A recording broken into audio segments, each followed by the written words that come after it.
तो hey guys, finally मैंने अपना 10K का वन स्टेप अकाउंट चैलेंज पास कर लिया है। और इस वीडियो में मैं आपको बताऊंगा कि मैंने वो अकाउंट कैसे पास किया है। सबसे पहले मैं आपको बता देता हूँ कि इस वीडियो में कितने पॉइंट्स होंगे। इस वीडियो में टोटल 6 पॉइंट्स होंगे। उसमें से पहला पॉइंट होगा कि मैंने कितने अकाउंट ब्लॉक किए या ब्रीच किए ये अकाउंट पास करने से पहले। दूसरा पॉइंट, मैंने क्या क्या गलतियाँ की है। तीसरा पॉइंट, मैंने उस गलती को कैसे सुधारा है। चौथा पॉइंट, वो जो गलतियों को मैंने सुधारा उसने मेरी कैसे मदद की। पांचवा पॉइंट, मैं आपको अकाउंट का पूरा ओवरव्यू दूंगा, मैंने क्या क्या ट्रेड्स लिए, मैंने क्या कुछ किया अकाउंट में, मेरा क्या विन रेट था, सब कुछ। और लास्ट में मैं आपको बताऊंगा मैंने कौन सी स्ट्रेटजी यूज़ की। तो अब हम बिना टाइम वेस्ट करे आ जाते हैं अपने पॉइंट नंबर 1 पे। अभी तक मैंने कितने अकाउंट्स ब्लॉक किए हैं। मैंने अभी तक 7 अकाउंट ब्लॉक किए हैं और ये मेरा 8वां अकाउंट था जो कि मैंने पास किया है। इसमें से मेरे पास 3 5K, 2 15K, एक 25K और एक 10K का अकाउंट था। ये सारे मैंने अकाउंट ब्लॉक किए थे ये वाला अकाउंट पास करने से पहले। इसमें से कुछ फंडेड फर्म के थे और कुछ दूसरी प्रॉप फर्म के। वैसे मैंने एक 15K का अकाउंट पहले पास किया हुआ है। आपको स्क्रीन पर मैं सर्टिफिकेट भी दिखा दूंगा और सारे प्रूफ भी दिखा दूंगा। वो मैंने गैम्बलिंग करके पास किया था और गैम्बलिंग का लक मेरा थोड़े टाइम तक ही चला।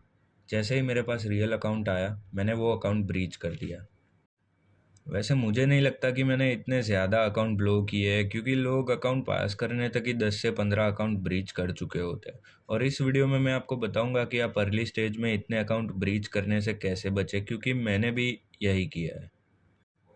अब आ जाते हैं हमारे दूसरे पॉइंट पर, जो कि है मैंने अपने इनिशियल फेज़ में कौन सी गलतियाँ करी। तो सबसे पहली गलती मेरी ये थी कि मैंने कोई भी स्ट्रेटजी फिक्स नहीं रखी थी। उससे क्या होता था ना कि मैं हर एक स्ट्रेटजी पे ट्रेड करने लगा था। जैसे कि कोई स्ट्रेटजी रील में आ गई, यूट्यूब शॉर्ट्स में देख ली, या तो कोई इन्फ्लुएंसर का वीडियो देख लिया। अब इसमें मेरे साथ हुआ ऐसा कि सब स्ट्रेटजी मिक्स करके ट्रेड करने लगा था, तो कोई स्ट्रेटजी का कंसिस्टेंट इफेक्ट दिखाई नहीं दे रहा था मुझे। और मैं इसकी वजह से बहुत डीमोटिवेटेड फील कर रहा था। मेरी दूसरी मिस्टेक थी कि मेरा कोई ट्रेड करने का टाइम फिक्स नहीं था, ना तो कोई सेशन फिक्स था। जैसे कि मैं अभी उठा, मैंने चार्ट्स देखा और मैंने कोई भी ट्रेड ले लिया। मैंने रैंडम चार्ट्स ओपन किया और मैंने ट्रेड ले लिया। मैंने कोई भी लाइव स्ट्रीम देखी, उसमें किसी ने भी ट्रेड दिया, वो भी ले लिया। तो इससे मुझे बहुत लॉस झेलना पड़ा और मेरा कॉन्फिडेंस भी एकदम लो हो गया।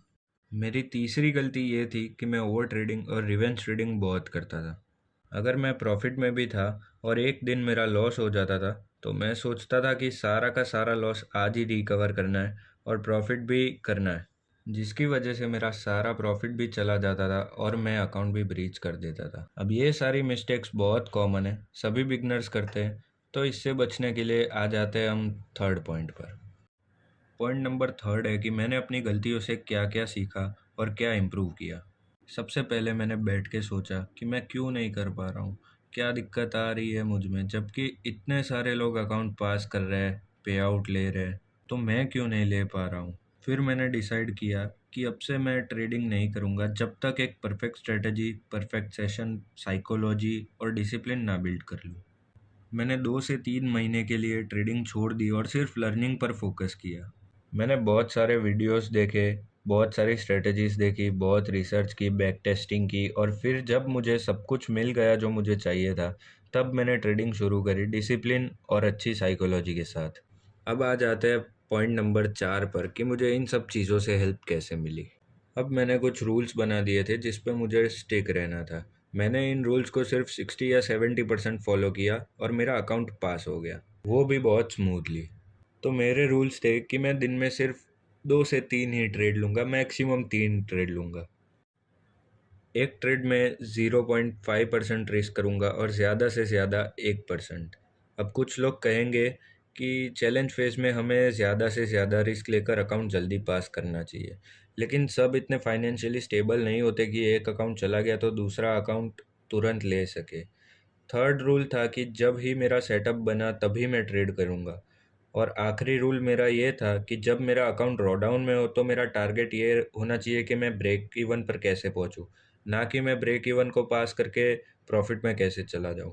क्योंकि मोस्टली जब अकाउंट ड्रॉ डाउन में होता है तब लोग प्रॉफिट में आने के चक्कर में अकाउंट ब्रीच कर लेते हैं और मैंने ये सब फॉलो करके ही अकाउंट पास किया है। तो अब हम आ जाते हैं हमारे 5th पॉइंट पर। ये रहा हमारे सामने फंडेड फर्म का वेब। अब आप इसमें देख सकते हो कि मेरा एवरेज विन क्या है, एवरेज लॉस क्या है और मेरा विन रेशियो क्या है।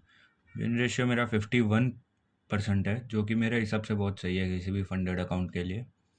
इसमें आप देख सकते हो मैंने 16 डेज ट्रेड किया है, 48 ट्रेड्स लिए हैं मैंने, और मैंने ये अकाउंट 16 जून को परचेज़ किया था। अब हम आ जाते हैं इसके डैशबोर्ड पर।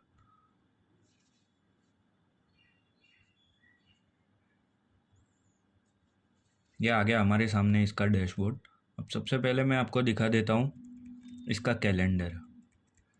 ये रहा। अब इसमें आप देख सकते हो कि मेरे 3 दिन लॉस में चले गए, बाकी के सारे दिन मेरे प्रॉफिट्स में थे। और इससे आगे भी मैं दिखा देता हूँ। ये रहा, ये सारे दिन मेरे प्रॉफिट्स में रहे। अब मैं इसकी एनालिसिस आपको दिखा दूंगा। तो ये आप देख सकते हो नंबर ऑफ़ डेज़, 16 डेज़ मैंने ट्रेड किया है, टोटल ट्रेड्स 48 है, एवरेज ट्रेड्स पर डे 3। जैसा कि मैंने आपको पहले बताया था कि मैं दिन में 2 से 3 ट्रेड से ज़्यादा नहीं लूँगा, तो मैं अपने प्लान से स्टिक रहा और मैंने वैसा ही किया जैसा मैंने प्लान बनाया था। टोटल लॉट्स मैंने यूज़ किए 5.47। एवरेज लॉट मेरा 0.11 था। अब ये देखिए आप कि बिगेस्ट विन मेरी क्या है, $310। और अब बिगेस्ट लॉस देख लेते हैं, $96। मैंने आपको पहले भी बताया था कि मैं 1% से ज़्यादा रिस्क नहीं करूँगा सिंगल ट्रेड में, और मैंने वैसा ही किया।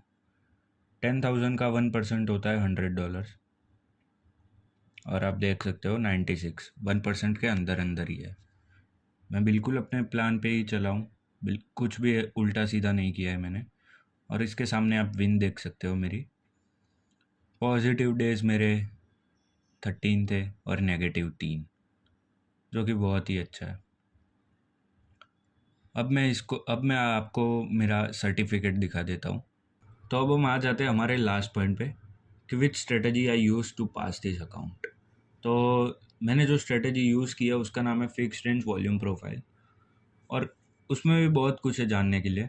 लेकिन अगर आप चाहते हो कि मैं उसमें डिटेल वीडियो बनाऊँ तो मुझे आप कमेंट्स में बताना। बाकी ये स्ट्रेटजी के बारे में मेरे को ज़्यादा बोलने की ज़रूरत नहीं है, क्योंकि आप सब ने देख लिया है रिज़ल्ट। मैंने आपको अकाउंट का पूरा ओवरव्यू भी दे दिया है। बाकी यही था ये वीडियो के लिए। Please like, comment and subscribe.